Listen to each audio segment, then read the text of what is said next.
They carried green flags into red fields, marched beneath American skies with Irish hearts, and died in a war that was never truly theirs. But their final charge was more than suicide, it was sacrifice. This is the haunting true story of the Irish Brigade, and why so many of them never came back. Asterisk, they didn't come to America as heroes. They came as refugees. Starving, penniless, and desperate, they sailed across the Atlantic in what were known as coffin ships, vessels so overcrowded and disease-ridden that thousands never survived the voyage. They were the survivors of the Great Irish Famine, one of the most horrific humanitarian disasters in European history. By the time they reached the shores of New York and Boston, they had already endured enough tragedy to last a lifetime. Asterisk, but America, the so-called land of opportunity, wasn't kind to the Irish. The moment they stepped off the ships, they were treated as outsiders, mocked for their accents, shunned for their Catholic faith, and blamed for rising crime and poverty. Irish men searching for jobs were met with signs that read, "No Irish need apply." They were cast aside, unwanted, untrusted, unloved. Yet, when the American Civil War erupted in 1861, thousands of Irish immigrants didn't hesitate. They volunteered in droves. Why? Some wanted to prove their loyalty to a country that had shunned them. Others saw it as a paycheck, a path to citizenship, or a shot at redemption. But many were simply driven by pride in their blood, in their history, and in their willingness to fight. Asterisk, out of this pride rose the legendary Irish Brigade, a unit composed almost entirely of Irish immigrants and Irish Americans. These weren't just soldiers. They were sons of Erin, descendants of warriors who had fought the British for centuries. And leading them was a man who embodied their fire, Thomas Francis Marye, former revolutionary, who had once tried to overthrow British rule in Ireland and had escaped exile to join the Union cause. Marye wasn't just a commander. He was a symbol. When he addressed his men, he didn't speak to them like recruits. He spoke to them like brothers. He promised them honor. He promised them a place in American history. And they followed him with a faith that bordered on religious. Asterisk. The Irish Brigade's uniforms were blue, but their hearts beat green. They wore green boxwood sprigs in their caps on battle days, and marched under emerald flags embroidered with golden harps, sunbursts, and ancient Gaelic mottos. To them, the battlefield wasn't just about North versus South. It was about showing the world what Irishmen could do when they stood together. Asterisk, and when the fighting started, the Irish Brigade didn't just fight, they charged. At the Battle of Fair Oaks, they surged through swamps and mud to push back the enemy. At Gaines's Mill and Malvern Hill, they attacked with ferocity, taking positions others had abandoned. But it was at Antietam, the bloodiest single day in American history, where the legend of the Irish Brigade was truly born. Asterisk, as the sun rose over the cornfields of Shopsburg, Marye's men advanced shoulder to shoulder through a haze of gunfire and smoke. Cannonballs tore through their lines, and musket fire cut down men like wheat. But still they pushed forward, bayonets fixed, green flags flying, and Gaelic war cries echoing over the roar of battle. Asterisk, they fought like lions. One Union general watching from a distance said, "The Irish Brigade has gone in, and they're not coming back the same." And he was right. Over 60% of the brigade was killed or wounded that day. The blood they spilled soaked into the Maryland soil, leaving behind a sacrifice few units could ever match. Asterisk, but the cost of glory was rising. Each battle carved away at the brigade's strength. Each march felt heavier than the last. And yet they kept fighting, not just for Lincoln's cause, but for their own, because every drop of blood was a message. Every fallen Irish soldier said the same thing to America: we belong here. We matter. We are not just immigrants, we are warriors. Asterisk, they had proven their worth on the battlefield.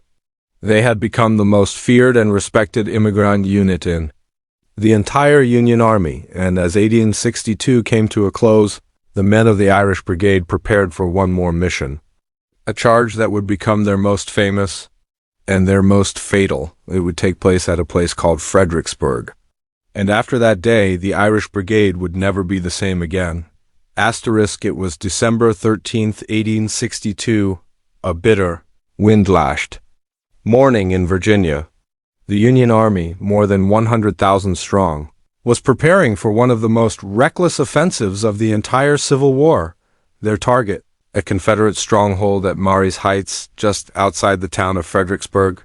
The rebels were dug in behind a solid stone wall, their artillery positioned high above, watching every movement in the open field below. It was, by all accounts, a suicide mission, and leading that doomed assault was the Irish Brigade. They were no longer the same men who had proudly marched into Antietam. Their numbers had been devastated, thousands lost in previous battles.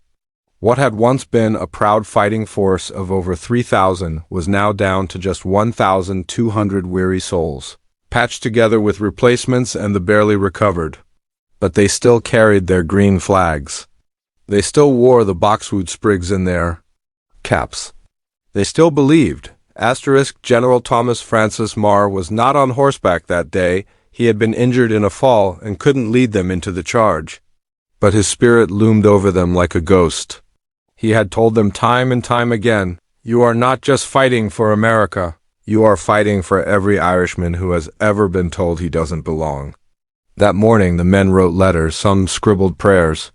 Others sharpened their bayonets in silence. They knew what was coming.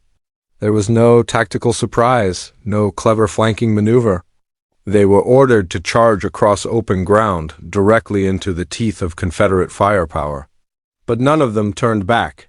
As they stepped forward onto the frost-covered field, a haunting sound filled the air, the wail of Irish bagpipes, rising above the drum roll of marching boots. Green flags fluttered in the wind. And for a moment the battlefield was still. Confederate soldiers behind the stone wall looked out and saw something that shook them. Hundreds of Irish immigrants, shoulder to shoulder, advancing without hesitation. Some were struck silent, others murmured in disbelief.